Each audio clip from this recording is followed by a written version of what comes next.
The stagecoach let her off at the wrong end of Alder Bend, and no one came to meet her. Josephine Clare stood in the road with her trunk beside her boots, and the Wyoming dust settling on her gray traveling dress, and she counted 11 storefronts, 3 with broken windows, 1 church with a bell but no rope. She was 34 years old, and she had learned long ago that when a place is coming apart, you can read it in the arithmetic of its neglect. A town that lets its bell go silent has stopped keeping accounts with itself. She had come 2,000 miles on the promise of a letter, and the letter had promised almost nothing. That was what had decided her. A boy of about 9 pointed her toward the general store when she asked, and he ran off before she could thank him, which told her something too. Children ran from that store. She filed the fact away and picked up her own trunk, because there was no one to carry it, and she carried it herself. The bell over the door of Ward's Mercantile and Freight rang flat and cracked when she pushed inside. Elias Ward looked up from the counter and did not smile. He was 39, broad through the shoulders and going gray at the temples before his time, with the kind of face that had decided some years ago that hoping for things was a young man's foolishness. There were ledgers open in front of him, 3 of them, and they were open the way a wound is open, ink smeared, columns crossed out and written over. A man drowning in his own numbers, and too proud to say so. "You'd be the woman from the advertisement," he said. "I would be Josephine Clare," she answered. "Ward." He did not offer his hand. He looked at her trunk, at her plain dress, at the composure she wore like a second coat, and something in him seemed to tighten. "You came a long way to marry a man you never met." "So did every woman in this territory," she said. "Some of them just didn't have to buy a stage ticket to do it." That surprised a sound out of him that was not quite a laugh. He shut the nearest ledger as if to hide it, which was the first thing he did that made her want to stay. They were married 2 days later by the circuit preacher, in a ceremony that took 9 minutes and cost Elias $1 he plainly could not spare. There were no guests. Josephine wore the same gray dress.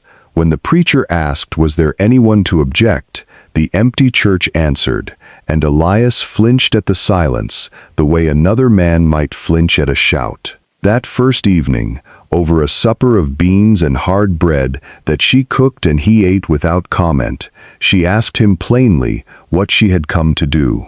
"Keep the house," he said. "Mind the store when I'm freighting. Don't touch the books." "Why not the books?"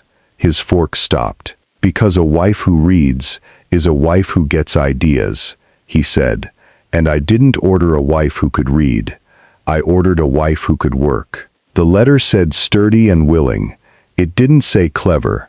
He said the last word like it was a thing that had cut him once. "My first wife kept those books, Ruth. She had a head for it. She's 2 years gone now, and I've been drowning in her handwriting ever since, and I'll thank you not to make it worse." So there had been a Ruth. There had been a woman who read, who was clever, who was gone.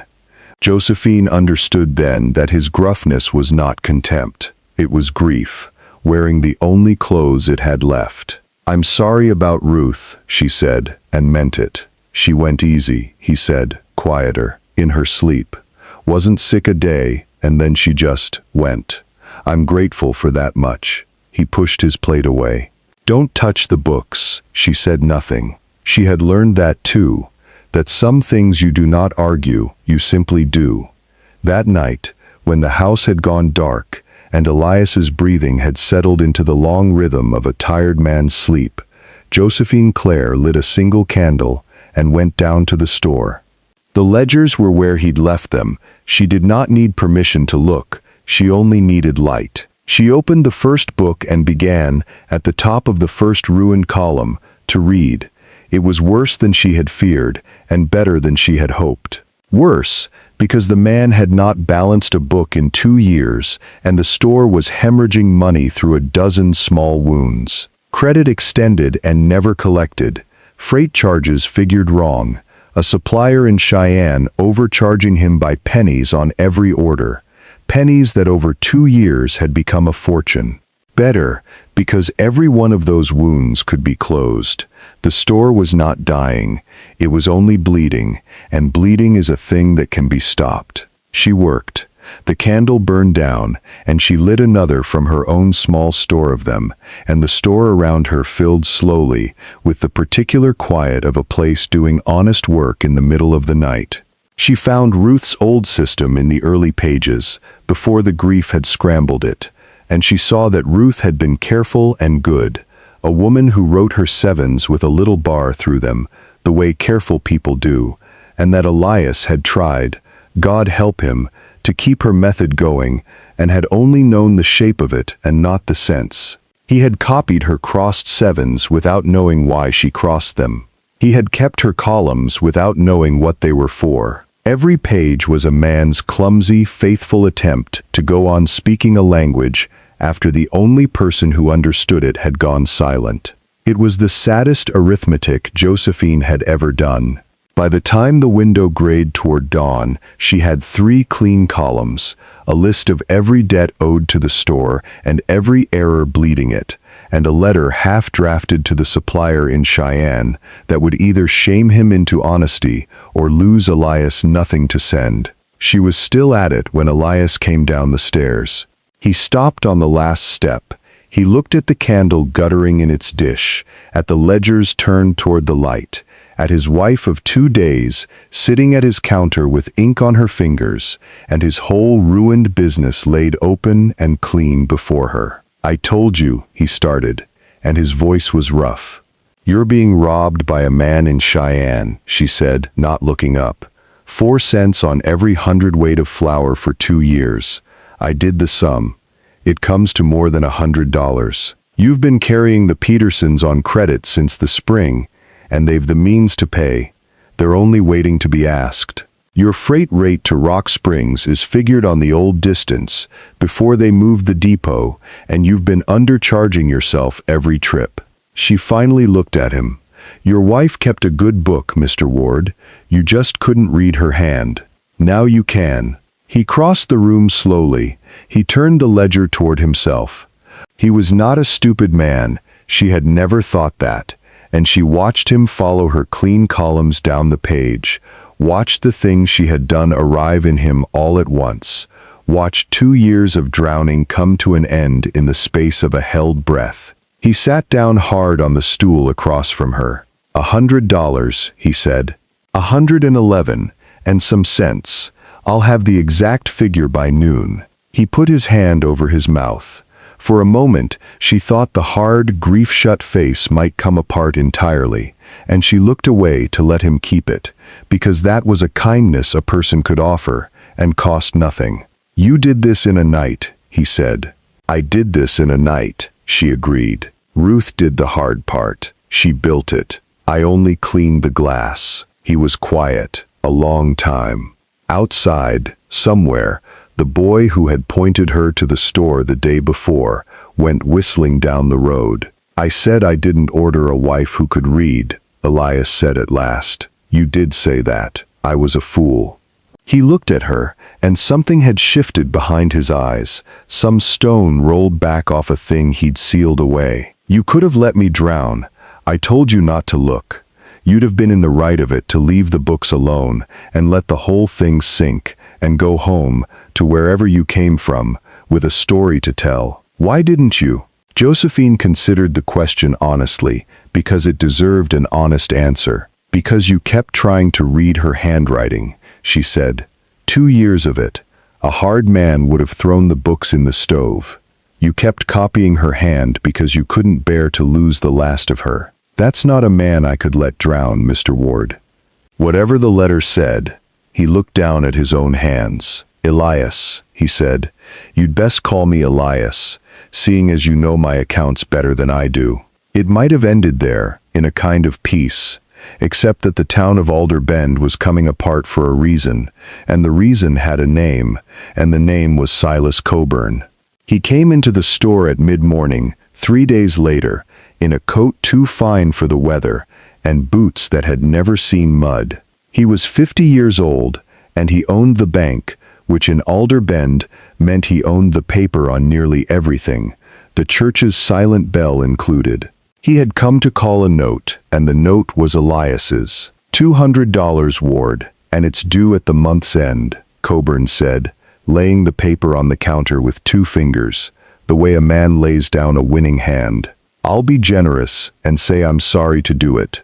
But a bank that doesn't collect is a bank that doesn't last, and I mean to last. Josephine came out from the back with a bolt of cloth in her arms and set it down without hurry. Mr. Coburn, she said, I'm Mrs. Ward. Might I see the note?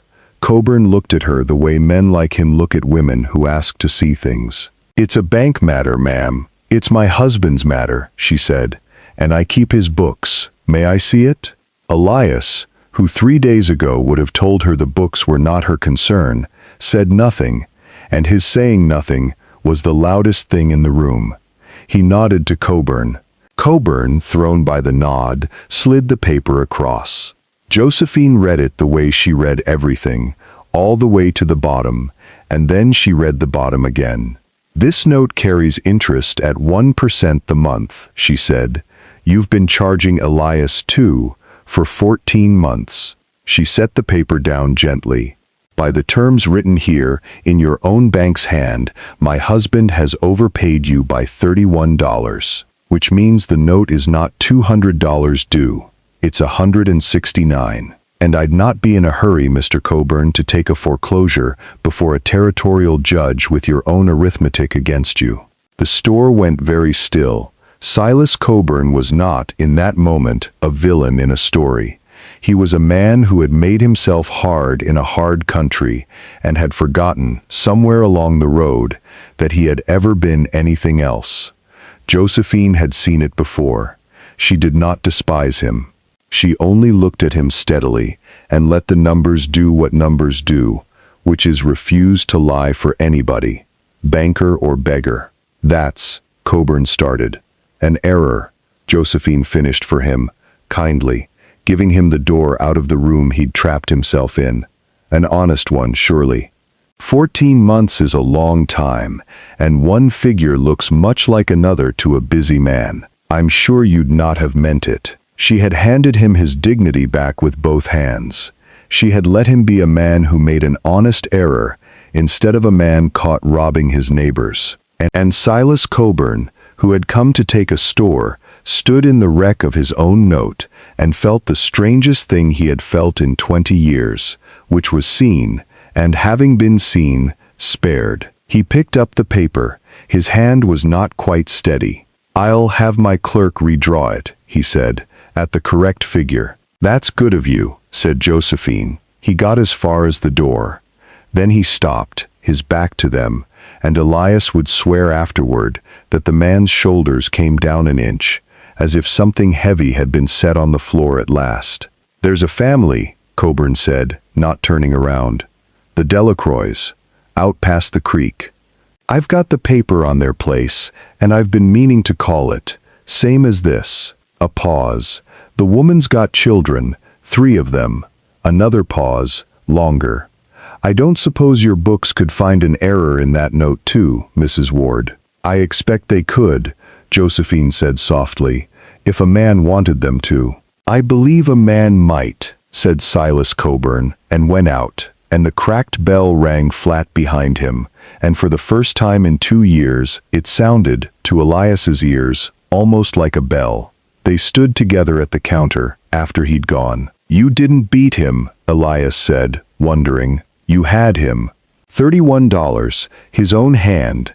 You could have buried the man, and you handed it back to him, wrapped in a bow. A man who's beaten, stays beaten, and finds a way to make you pay for it, Josephine said. A man who's forgiven a debt he didn't know he could be forgiven.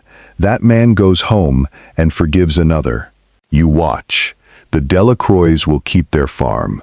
Coburn will find his error, and he'll feel like a decent man doing it. And feeling decent is a thing he hasn't felt in so long, he'll want to feel it again. She squared the ledger against the edge of the counter. You can't shame a hard man soft, Elias. But sometimes you can surprise him into remembering he used to be kind. Elias Ward looked at his wife, 34 years old, ink on her fingers, 2,000 miles from wherever she'd been unhappy enough to answer his miserable little letter. And he understood that he had not ordered a wife at all. He had put out a small cracked bell of a plea into the dark, expecting nothing, and the dark had sent him back something he had no idea how to deserve. "Ruth would have liked you," he said. It was the highest thing he had to give. "I'd have liked her," said Josephine. "She built a good book. I only had to learn her hand." The winter came, and Alder Bend did not come apart after all. By the spring, the church had a new rope on its bell, paid for out of a store that was no longer bleeding, and the Delacroix children ran towards Mercantile now, instead of away from it, because there was a woman there who kept peppermints in a jar by the register and let them read the labels on the tins aloud to practice their letters. Silas Coburn foreclosed on no one that year.